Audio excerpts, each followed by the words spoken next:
தானியேல் 7:22 வானத்தின் கீழ் எங்கும் உள்ள ராஜ்யங்களில் ராஜரீகம் ஆளுகையும் மகத்துவம் உன்னதமான ஒரு பரிசுத்தவான்களை ஜனங்களுக்கு கொடுக்கப்படும். மற்றவங்களாம் பரிசுத்தவான்கள் தாங்க. நம்முடைய முன்னோடி பரிசுத்தவான்கள் அப்போஸ்தலர்கள், அது மாதிரி இந்த கிருபின் காலம் வாழ்ந்து கர்த்தர் மரித்தவங்க பரிசுத்தவான்கள் தான். அவங்க வெளிப்படுத்தல்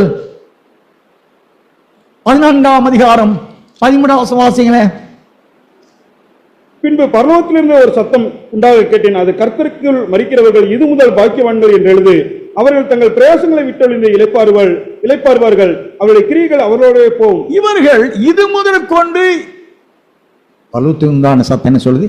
இது முதல் கொண்டு கர்த்தர் மரிக்கிற பாக்கியவான். அப்படின்னா 7 ஆட்சியில் முதல் 3 ஆண்டுகள் புறஜாதி மத்தியில் ரத்த சிகிச்சை மரிக்கிறவங்க, பின் 3 ஆண்டுகாலம் யூதர்களில் மரிக்கிறவங்க, இவங்க தான் அந்த 14ஆம் வசனத்தின்படி கர்த்தருக்குள் மரித்து தங்கள் பிரயாசங்களை விட்டு ஒளிந்து இளைப்பாரி கொண்டிருப்பார்கள். அப்போ அதற்கு முன்னானை சப்போஸ் இந்த நாட்கள்ல ஒரு பரிசுத்தமான ஊழியம் செய்து மரிக்கிற ஒரு ஊழியக்காரர் ஒரு தேவனுடைய பிள்ளை இருக்காம வச்சு அவங்களும் பரிசுத்தவான் தான். இந்த பரிசுத்தவான்கள் ஒரு ஆர்டினரி ஹோலிமேன். அந்தி கிறிஸ்துவின் 7 ஆட்சியில் ரத்த சாட்சியா மரிக்கிறவங்க நீங்க வெளிப்படுத்தல் 6ஆம் அதிகாரத்தில் 5வது முத்திரை உடைக்கப்படும் போது இன்னும் உங்களை போன்ற சகோதரருடைய எண்ணிக்கை நிறைவாகிற வரைக்கும் நீங்க காத்திருங்க அவளுக்கு ரட்சிப்பின் வசனம் கொடுக்கப்பட்டது. வசனம் வாசிங்க. அப்பொழுது அவர்கள் ஒவ்வொருவருக்கும் வெள்ளை அங்கிகள் கொடுக்கப்பட்டது. அன்றியும் அவர்கள் தங்களைப் போல கொலை செய்யப்பட போகிறவர்களாகிய தங்கள் உடன் பணிவிடைக்காரரும் தங்கள் சகோதரருமானவர்களின் தொகை நிறைவாகும் அளவும் இந்த பரிசுத்தவான்கள் தான் இது முதல் கர்த்தருக்குள் மரிக்கிறவர் பாக்கியவான்கள். காரணம் இவங்கதான் முதலாம் உயிர்த்த பங்கடைகிறவங்க. மனவாட்டியோடு சேர்ந்து ஆளுகை செய்ய முடியாதே தவிர நரைத்து போகாமல் மனவாட்டி சபைக்கு ஒரு ஆறுதலாய் வலதுகரமாய் இருப்பாங்க. ஆளுகை செய்கிறவள் மனவாட்டி. அந்த பரிசுத்தவான்கள் தான் மிருகத்தோடு யுத்தம் செய்து சாத்தானை தோற்கடித்த மனவாட்டி. அவர்களுக்குத்தான் அவளுக்கு தேவன் கொடுக்கிறது பாருங்க பட்டம். வானத்தின் கீழ் எங்கும் உள்ள ராஜரீகமும் உலகம் முழுவதுங்க ராஜரீகமும் ஆளுகையும் மகத்துவமும் உன்னதமான பரிசுத்தம். இவங்க தான் உன்னதமான பரிசுத்தவான். யார்? மனவாட்டி. உன்னதமான பரிசுத்தவான்களுக்கு ஐயஜான் கொடுக்கப்படும். அவருடைய நித்திய ராஜ்யம் சகல கர்த்தத்துவங்களும் அவரை சேவித்து கீழ்பட்டிருக்கும் என்றார். அப்படின்னு சொன்ன அருமையான கர்த்தருடைய பிள்ளைகளே, இந்த பரிசுத்தவான்கள் தான் புத்தி உள்ளவர்கள்.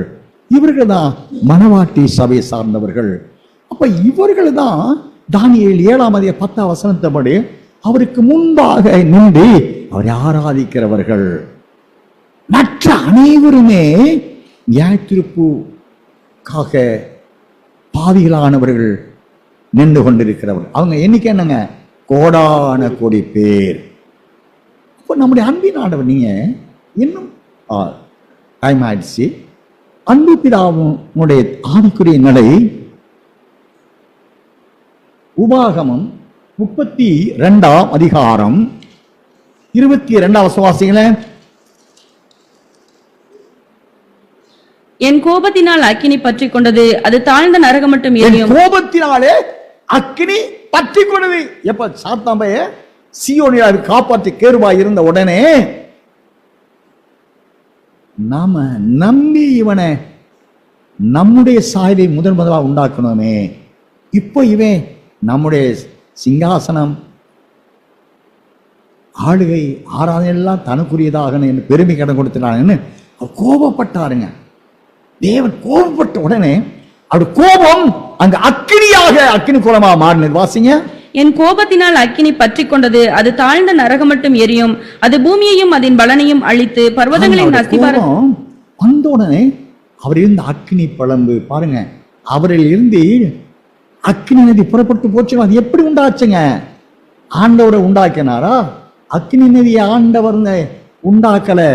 இந்த சாத்தாமை காப்பாற்ற கேருவாய் இருந்தவே எசேக்கியேல் 28ஆம் அதிகாரத்தபடி நான் தேவனுக்கு ஒப்பாவே உன்னதமான சிங்காசனத்தை உட்காருவேன்னு சொன்னா பாருங்களேன்.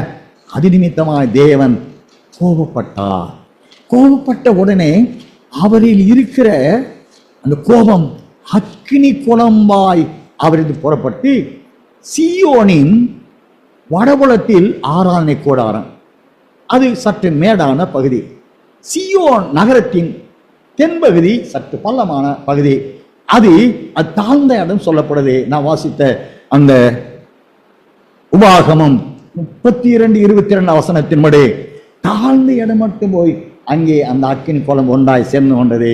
அதுதாங்க நரகம். அது அதனுடைய வேலை என்ன வாசிங்க. அது அந்த அக்கினி குளமோட வேலை என்ன? யாரும் என் கோபத்தினால் அக்கினி பற்றி கொண்டது. அது தாழ்ந்த நரகம் மட்டும் எரியும். அது பூமியையும் அதன் பலனையும் அழித்து பர்வதங்களையும் அதன் பலனையும் அழித்து.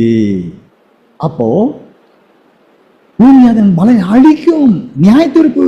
அப்போ உருவுள்ள மனுஷங்க பாவியானவர் எல்லாரையும் அதை அழித்து ஒழித்து நரகத்துல வேக வைக்கும். தேவனுடைய அக்கினி அணையாது, அவியாது. கர்த்தருடைய பிள்ளையே, நம்முடைய தேவனுடைய ஆவிக்குரிய தன்மை இவ்விதமாக இருக்க காப்பாற்ற கேருவாய் இருந்தவன் பெருமைக்கு இடம் கொடுத்தானே. உணர்வானவருக்கு ஒப்பாவின் சொன்னானே. நான் ஏசாயா 14 அதிகாரம், ஏசாயா 28 அதிகாரத்தை வாசித்து தியானம் செய்திருக்க ரொம்ப நாள். அவனுடைய வடபுலத்தில் ஆராதனை மேன்மைதான் எனக்கு தான் கிடைச்சு சொன்னான் இல்லையா? பெருமைக்கு இடம் கொடுத்தான் இல்லையா? அவன் பார்க்கிறான், இதா சிங்காசம் உட்கார்ந்து இருக்கிறாரு. அவருக்கு முன்னா இருக்கக்கூடிய ஜனங்கள் எல்லாரும் ஆவியில் பரிபூர்ணம் உள்ளவங்க 70,000 தூதரெல்லாம் சேர்ந்து விழுந்து ஆராதிக்கிறாங்க. அவன் கண்ணால பார்க்கிறான், அடாடா இந்த மேன்மையான இந்த புகழ்ச்சி நமக்கு கிடைக்கப்படலையே, நமக்கு கிடைக்கணும். அப்ப என்ன செய்யணும்? தேவனுக்கு உருவமாக எழுமணும். தேவனுடைய சிங்காசனம் எனக்கு கிடைக்கணும்னா சிங்காசனத்தில் உட்கார்ந்து இருக்கிற தேவனை விழத்தள்ளணும். அவருக்கு மேலாக தன்னுடைய சிங்காசனத்தை ஸ்தாபிக்கணும். தேவனுக்கு உருவமாக எழுமின நிலை என்ன? நான் வாசித்திருக்கிறோம். ஏசாயா 14 ஏசாயா 20 வாசித்திருக்கிறோம். அவனை தேவனை வெட்டுகிறா. அவன் வெட்டப்பட்ட அவனை அழிக்க உன்னை பட்சிப்பதான ஒரு அக்னியை உன் நடுவில் எழும்ப பண்ணி உன்னை சாம்பலாக்குவேன். அதுக்காக தான் இங்க அக்னி குழம்பை ஏற்படுத்தி நரகத்தை ஏற்படுத்தினார். இந்த தேவனை ஆராதிக்கிற தேவச்சனமே, நீ தேவனை நீ பாசி தேவனை கோபப்படுத்தின உனக்கு இந்த நிலை தானே. அவ யாருங்க? உங்களை காட்டுற பல மடங்கு கெருப்பு என்றால் என்ன அர்த்தம் தெரியுங்களா? காப்பாற்றுகிறவன். அவனுடைய சாயல் எப்படிப்படும் தெரியுங்களா? அக்கினிமயமானது. கெருப்பின் நடுவில் உலாவுற தேவன் நம்முடைய தேவன். கெருப்பு என்றால் முழுவதும் அக்கினிமயமானவன். அந்த தூதன் கெருப்பான தூதர்கள், நீங்க ஆதியாகமம் 3 அதிகாரம் கடைசி வாசித்தால் ஏதேன் தோட்டத்துக்கு போகும் வழியை கிழக்கே காவல் பண்ணுகிற சுடரொளி வீசும் பட்டயத்தோட கேருபை தேவன் வைத்தார். சுடரொளி வீசுகிற அக்கினி நம்முடைய ஏசப்பா யாருங்க? பட்டயம் என்ன? இருவரும் வசனமாகிய பட்டயத்தை நீங்க பின்பற்றினீங்க, நீங்க கனம் பண்ணப்படுவீங்க. வசனத்துக்கு மாறானவருக்கு வாழ்ந்தீங்க, உங்களை வெட்டுவா நியாயத்தீர்ப்பு கிடைக்கும். இதுதான் தேவனுடைய வசனம். இருவரும் கருக்குள்ள பட்டயம். அருமையான கர்த்தருடைய பிள்ளை, இப்படிப்பட்ட தேவனை ஆராதிக்கிறவர்கள், அவருக்குள் தன்னை ஆராதிக்கிற தேவ ஜனங்களுக்கென்று தேவனால் வைத்திருக்கக்கூடிய ஒரு ஆவிக்குரிய நிலை என்னங்க? நான் வாசித்தோம். அவரில் உள்ள நன்மையானது எது? 27 சங்கீதம் 13வது வசனத்தை வாசிப்போம். சங்கீதம் 27:13 வசனம். நானும் ஜீவனுள்ளோர் தேசத்திலே கர்த்தருடைய நன்மையை காண்பேன் என்று விசுவாசியாதிருந்தால் கெட்டுப்போயிருப்பேன். கர்த்தருக்கு காத்திரு, அவர் உன் இருதயத்தை ஸ்திரப்படுத்துவார். திடமனதா இருந்து கர்த்தருக்கே காத்திரு. பாருங்களேன், தாவீது சொல்லுகிறான், ஆனால் ஆராதிக்கப்படுகிற தேவன் தனக்கு நன்மை என்ற ஒன்றை தேவன் எங்க வைத்திருக்கிறார் என்றால், நானோ ஜீவனுள்ளோர் தேசத்திலே கர்த்தருடைய நன்மையை காண்பேன் என்று விசுவாசியாக இருந்தா கெட்டு போயிருக்கு. பாருங்க, தாவீதுக்கு கர்த்தரை நம்பி அவரை ஆராதிக்கிறது. இந்த தாவீதுக்கு ஜீவனுள்ளோரின் தேசத்திலே கர்த்தருடைய நன்மையை காண்பேன். கர்த்தருடைய பிள்ளைகளுக்கு தேவனால் கொடுக்கக்கூடிய நன்மை எதுங்க? ஜீவனுள்ளோரின் தேசம், நித்தியம், சியோன். அந்த நன்மையை தான் தன்னை ஆராதிக்கிறவர்களுக்கு கொடுக்க காத்துக் கொண்டிருக்கிறார். அப்படி என்றால் அவர் ஆராதிக்கிற தேவஜனங்கள் இதாவணத்திலே எதை வேண்டிக் கொள்வதாக காணப்பட வேண்டும், எதை வேண்டிக் கொண்டவர்களாக ஆராதிக்க வேண்டும். பிதாவே, இந்த வருகையிலே நித்திய ஆசீர்வாதங்களால் என்னை அதை சுதந்திரித்துக் கொள்ள என்னை தகுதிப்படுத்தும் ஆண்டவரே. ஜீவனோரின் தேசத்துக்கு என்னை பங்காளிகளாய் மாற்ற ஆண்டவரே. ஆனா இன்றைக்கு நாமும் கூட இந்த ஆவிக்குரிய மண்டலம் கூட இயேசுவே எனக்கு வீட்டை கட்டித்தார், இந்த கார் வாங்கித்தார், இந்த பட்டம் பதவி வாங்கித்தார். அதுக்கு எவ்வளவு எஃபர்ட் எடுக்கிறோம்? எஃபர்ட் எடுங்க, தப்பல்ல. ஆனால் மெய்யாகவே நீங்க மனவாட்டியாய் உன்னதமானுடைய பரிசுத்தவான்களான தகுதி அடைய வேண்டும் என்றால் அவர் உனக்கு நன்மை என்ற நிலையில் எதை வைத்து வைத்திருக்கிறார் என்றால் அவருடைய நன்மை என்ன? அவருடைய மனவாட்டியாக நீ புத்தியுள்ள ஒரு ஆராதனையை ஆராதிக்கிற தெய்வ பிள்ளை என்றால் உனக்கு அவர் வைத்திருக்கிறது இந்த உலகத்துக்குரிய நன்மைகள் அல்ல, ஜீவனுள்ளோருடைய தேசத்தையே உனக்கு வைத்து வைத்திருக்கிறார். நீ அதுக்கு மாறாக அதான் சொல்றாரு, முதலாவது தேவனுடைய ராஜ்யத்தையும் அவருடைய நீதியை தேடுங்க.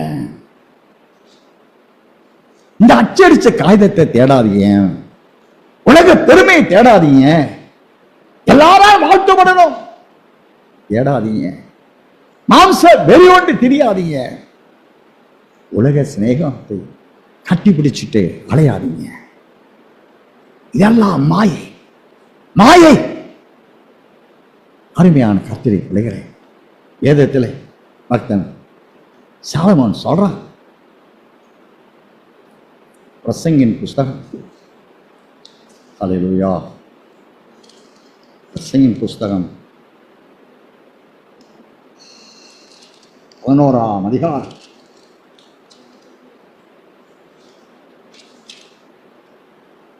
8வது வாசிங்க. மனுஷன் அநேக வருஷம் ஜீவித்து அவைகளில் எல்லாம் மகிழ்ச்சியாய் இருந்தாலும் அவன் இருளின் நாட்களையும் நினைக்க வேண்டும். அவைகள் அநேகமாய் இருக்கும். வந்து சம்பவிப்பதெல்லாம் மாயையே. வாலிபனே, உன் இளமையிலே சந்தோஷப்படு. உன் வாலிப நாட்களிலே உன் இருதயம் உன்னை பூரிப்பாக்கட்டும்.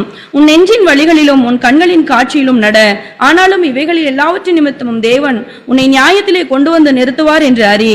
நீ உன் இருதயத்தில் இருந்து சஞ்சலத்தையும் உன் மாம்சத்தில் இருந்து தீங்கையும் நீக்கி போடு. இளவயதும் வாலிபமும் மாயையே. இளவயதும் வாலிபம் மாயையே. மனுஷன் அநேக வருஷம் இந்த உலகத்திலே ஜீவித்து அவைகளில் எல்லாம் மகிழ்ச்சியாயிருந்தாலும் எவ்வளவுதான் நீ சம்பாதிச்சு பெரிய பெரிய கம்பெனி ஃபேக்டரிஸ் நீ ஒரு பெரிய ஓனராக இருந்தாலும் அவைகளை குறித்து நீ சந்தோஷப்பட்டு கொண்டு இருந்தாலும் அவன் இருளின் நாட்களையும் நினைக்க வேண்டும். அப்படின்னா என்ன அர்த்தம்? நீ உலகத்தை சிநேகித்து கொண்டிருக்கிற நீ சந்தோஷப்பட்டு கழிவுறு. ஆனா நீ போகக்கூடிய இடம் எதுங்க? அக்கினி கடல், அந்தகார இருளில் நீ அழுகையும் பற்கடிப்புடைய வாழ்க்கை வாழ போற என்பதை மறந்துடாத. இந்த வீடியோ உங்களுக்கு பிடிச்சிருந்தா லைக் பண்ணுங்க, உங்க நண்பர்களுக்கும் ஷேர் பண்ணுங்க, அப்படியே நம்ம சேனலுக்கும் சப்ஸ்கிரைப் பண்ணிடுங்க. நன்றி. அடுத்த வீடியோவில் சந்திப்போம்.